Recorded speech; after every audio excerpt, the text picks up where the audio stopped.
Hola a todos y bienvenidos a The Deep Dive. Hoy nos vamos a sumergir en un caso que ha causado mucha controversia en Colombia. Un caso que, nos recuerda el poder de las imágenes y la importancia de la verdad, sobre todo en el debate público. Exactamente. Vamos a analizar un fotomontaje que se volvió viral en redes sociales. Involucra al presidente Gustavo Petro y a una mujer llamada Claudia Alarcón. Y nuestro punto de partida es un reportaje de RTVC Noticias que desvela la historia detrás de esta imagen. Interesante porque no es solo que la imagen sea falsa, sino que además se usó para construir una narrativa específica. Una narrativa que, como veremos, tuvo consecuencias reales en la vida de Claudia. Sí, sí. La imagen muestra al presidente Petro, en su juventud, junto a Claudia, quien aparentemente sostiene un arma. Pero RTVC Noticias, tras una investigación, logró contactar a Claudia. Y ella desmintió categóricamente la autenticidad de la foto. O sea, no solo manipularon la imagen, sino que también manipularon la historia. ¿Qué nos puedes contar sobre el contexto real de la fotografía original? Pues Claudia relató que la foto original se tomó en un evento cultural del M-19. Esto fue después de la firma de la paz, un contexto donde lógicamente no había armas. Claro, lo que me impacta es que esta foto manipulada se usó para construir una narrativa de violencia alrededor del presidente Petro. Y lo más preocupante es que mucha gente la creyó sin cuestionarla. ¿Cómo se logró que una imagen falsa tuviera tanta repercusión? Es una pregunta clave. En parte se debe a la velocidad con la que se propaga la información en redes sociales. Una imagen impactante como esta puede volverse viral en cuestión de horas, sin importar si es real o no. Y en este caso, la imagen fue compartida por la senadora María Fernanda Cabal, una figura pública con miles de seguidores.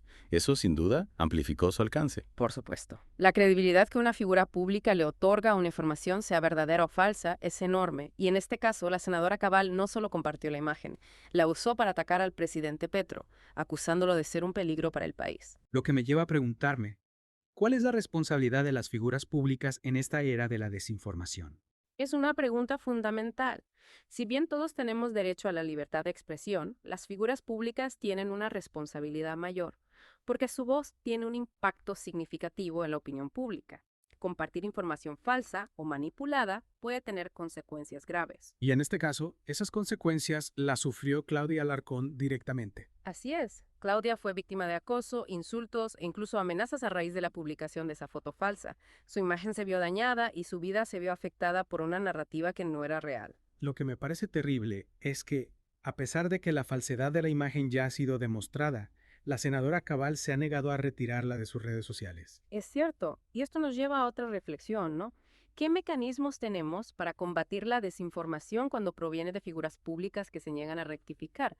¿Cómo podemos proteger a las personas que, como Claudia, son víctimas de este tipo de ataques? Son preguntas difíciles, pero que debemos abordar si queremos construir un espacio público más transparente, más seguro. Y para abordarlas, creo que es fundamental analizar más a fondo el impacto de la desinformación en la sociedad. ¿Cómo afecta la desinformación a nuestra percepción de la realidad? ¿Cómo influye en nuestras decisiones? ¿Cómo erosiona la confianza en las instituciones? Son preguntas que nos invitan a profundizar en este tema, a ir más allá del caso específico de Claudia y la foto manipulada. Exactamente. Porque este caso, aunque particular, es un ejemplo de un fenómeno más amplio que nos afecta a todos. Y para entender mejor ese fenómeno, creo que es importante analizar el rol de las redes sociales en la era de la desinformación. De acuerdo. Las redes sociales han transformado la forma en que nos informamos y nos comunicamos, pero también han creado nuevos desafíos, como la propagación de noticias falsas y la manipulación de la opinión pública. Y en ese contexto, ¿qué podemos hacer como ciudadanos para protegernos de la desinformación? ¿Qué herramientas tenemos a nuestro alcance para verificar la información que consumimos? Son preguntas clave, y creo que una de las herramientas más importantes que tenemos es el pensamiento crítico. ¿A qué te refieres con pensamiento crítico? Me refiero a la capacidad de analizar la información de forma objetiva, de cuestionar las fuentes, de contrastar diferentes puntos de vista y de no creer ciegamente todo lo que leemos o vemos en Internet. Es decir, no se trata solo de tener acceso a la información, sino de saber cómo procesarla, cómo evaluarla, cómo discernir entre lo que es real y lo que es falso. Exactamente. Y para eso es fundamental desarrollar habilidades de análisis de investigación y de verificación de información. Y en ese sentido, ¿qué papel juegan los medios de comunicación tradicionales en la era de la desinformación? Los medios de comunicación tradicionales siguen siendo una fuente importante de información confiable, pero también tienen que adaptarse a los nuevos tiempos, a la velocidad de las redes sociales. y a la sofisticación de las técnicas de manipulación. Es decir, tienen que ser más rápidos, más precisos y más transparentes en su trabajo de verificación de información. Así es. Y también tienen que ser más explicativos, más didácticos a la hora de comunicar la información. No basta con decir qué pasó, sino que también hay que explicar cómo pasó, por qué pasó y cuáles son las implicaciones. Y en ese proceso de explicación, creo que es fundamental que los medios de comunicación recuperen la confianza de la ciudadanía. Totalmente de acuerdo. La confianza en los medios de comunicación es fundamental para combatir la desinformación y para recuperarla es necesario que los medios sean más transparentes en su trabajo, más abiertos al diálogo con la ciudadanía y más responsables en el uso de la información. Y volviendo al caso de Claudia, creo que su historia nos recuerda que la desinformación no es un juego inofensivo. Por supuesto, la desinformación puede tener consecuencias reales en la vida de las personas. Puede dañar reputaciones, destruir relaciones, incitar al odio y la violencia e incluso poner en riesgo la democracia. Por eso, es importante que tomemos conciencia del problema, que nos informemos sobre cómo funciona la desinformación y que nos involucremos en la lucha contra ella. Totalmente de acuerdo. La lucha contra la desinformación es una tarea de todos. Y para ganarla necesitamos estar unidos, informados y comprometidos con la verdad. Siguiendo con nuestra conversación, las redes sociales juegan un papel importantísimo en cómo se propaga la desinformación.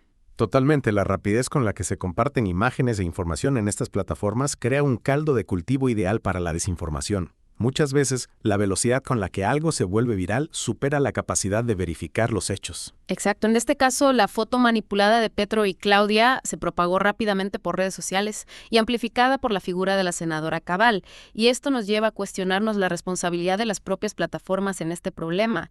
¿Qué están haciendo para frenar la desinformación?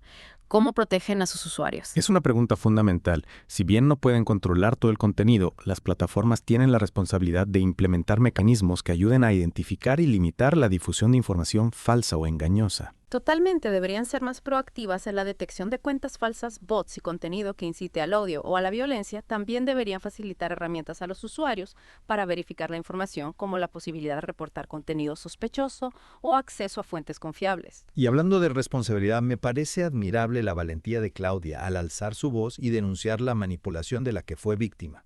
Sin duda, a pesar del acoso que ha sufrido, Claudia decidió hacer pública su historia, recordándonos que detrás de la desinformación hay personas reales que sufren las consecuencias. Su testimonio es un llamado a la acción para todos nosotros. Es cierto, no podemos quedarnos de brazos cruzados ante la desinformación. Debemos ser parte de la solución, denunciando los abusos, promoviendo la verdad y la responsabilidad en el uso de las redes sociales. Y aquí creo que los medios de comunicación tradicionales también tienen un papel importante. Por supuesto, los medios de comunicación deben ser rigurosos en la verificación de la información.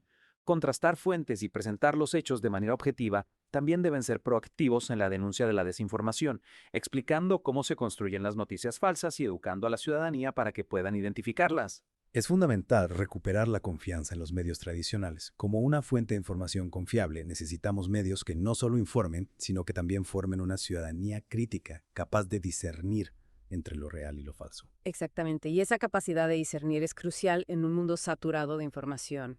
Este caso nos lleva a una reflexión más amplia sobre el estado del debate público en Colombia y en el mundo. La desinformación y la polarización son amenazas reales para la democracia. Sin duda, la verdad es un pilar fundamental de una sociedad democrática. Debemos defenderla con todas nuestras fuerzas. Y eso implica ser críticos con la información que consumimos, promover el diálogo constructivo y rechazar cualquier forma de manipulación o engaño. La participación ciudadana es clave en este proceso. Totalmente debemos ser ciudadanos informados, críticos y responsables, capaces de discernir la verdad de la mentira y de exigir transparencia a nuestros líderes. La democracia se fortalece cuando la ciudadanía está informada y participa activamente. Y no olvidemos la importancia de la educación digital. Debemos aprender a ser más críticos con la información que consumimos en línea, a cuestionar las fuentes, a contrastar la información y a no compartir nada sin antes verificarlo. Este caso nos deja muchas enseñanzas sobre los desafíos que enfrentamos en la era digital. La desinformación es una amenaza real que debemos combatir con determinación y con la participación de todos. Así es, la defensa de la verdad, la integridad del debate público y la salud de nuestra democracia dependen de nuestro compromiso con la información veraz, la ética digital y la construcción de un espacio digital más seguro y responsable. Y en ese espíritu de defensa de la verdad, te invitamos a ti, nuestro oyente, a que compartas tus reflexiones sobre este caso. ¿Qué medidas crees que se pueden tomar para combatir la desinformación en la era digital? cómo podemos construir un espacio digital más transparente, ético y seguro. Y no olvides suscribirte al canal Voces de Colombia en YouTube para más contenido como este. Y ahora continuaremos nuestro análisis en la tercera y última parte de este episodio, donde exploraremos las implicaciones globales de la desinformación y las posibles soluciones a este desafío. Quédate con nosotros. Si bien el caso de Claudia y la foto manipulada ocurrió en Colombia, este tipo de situaciones no son exclusivas de un país. La desinformación y la manipulación de imágenes son problemas globales. Es cierto, vemos ejemplos en todas partes del mundo, noticias falsas que influyen en elecciones, imágenes alteradas que generan tensiones sociales y la erosión de la confianza en las instituciones debido a la desinformación es un fenómeno que trasciende fronteras. Exacto. Y esto me lleva a preguntarme, ¿cómo podemos abordar este problema a nivel global? ¿Qué tipo de soluciones se necesitan para combatir la desinformación en un mundo tan interconectado? Es un desafío complejo, requiere soluciones multifacéticas. Por un lado, necesitamos fortalecer la cooperación internacional para compartir información, identificar patrones de desinformación y coordinar esfuerzos para combatirla. Eso suena a un gran reto. ¿Cómo se puede lograr esa cooperación entre países que a veces tienen intereses tan divergentes? Tienes razón, no es fácil, pero es crucial crear mecanismos de colaboración entre gobiernos, organizaciones internacionales y empresas tecnológicas para establecer estándares globales de transparencia y responsabilidad en el manejo de la información. Y más allá de la cooperación entre instituciones, ¿qué papel juega la ciudadanía en esta lucha global contra la desinformación? La ciudadanía juega un rol fundamental. Debemos ser ciudadanos digitales informados y responsables, capaces de identificar la desinformación, de verificar la información que consumimos y de no propagarla sin antes asegurarnos de su veracidad. La educación es clave en este proceso. Completamente de acuerdo, necesitamos promover la educación digital desde temprana edad, enseñándole a las nuevas generaciones a pensar críticamente, a evaluar la información que encuentran en línea y a utilizar las nuevas tecnologías de manera ética y responsable. Exactamente, invertir en educación digital es invertir en el futuro de nuestra sociedad. Una sociedad informada y crítica es una sociedad más resistente a la manipulación y la desinformación y una sociedad más justa y democrática. Este caso nos ha llevado a una profunda reflexión sobre el poder de las imágenes, la importancia de la verdad y el impacto de la desinformación en nuestras vidas. ¿Qué te llevas de esta conversación? ¿Qué mensaje te gustaría dejar a nuestros oyentes? Creo que el mensaje principal es que no podemos ser pasivos frente a la desinformación, debemos ser ciudadanos digitales activos, informados, críticos y responsables, la verdad importa, y defenderla es una tarea de todos. Estoy totalmente de acuerdo y a nuestros oyentes les recordamos que la lucha contra la desinformación es una tarea continua. Mantente informado, cuestiona la información que consumes y utiliza las herramientas a tu alcance para verificar su veracidad y no olviden apoyarnos en nuestro canal. Voces de Colombia en YouTube, denle me gusta, suscríbanse al canal y compartan este podcast con sus amigos para que más personas se unan a la conversación. Gracias por acompañarnos en este viaje a las profundidades de la desinformación. Hasta la próxima.